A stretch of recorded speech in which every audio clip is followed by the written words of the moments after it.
Welcome back to another technical deep dive here in the debug zone.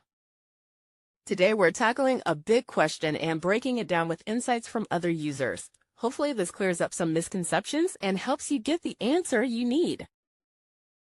So buckle up, stay a little curious, and let's jump right in.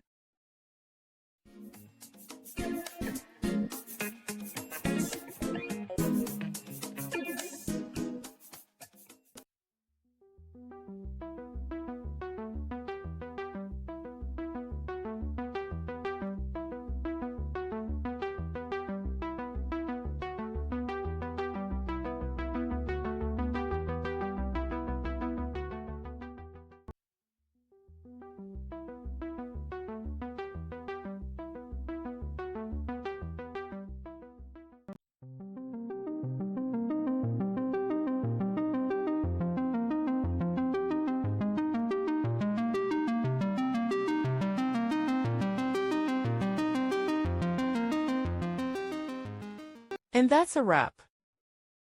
I hope you found the answer you were looking for. If you did, take a second to hit that subscribe button. It really helps out. And let me know in the comments which solution worked best for you.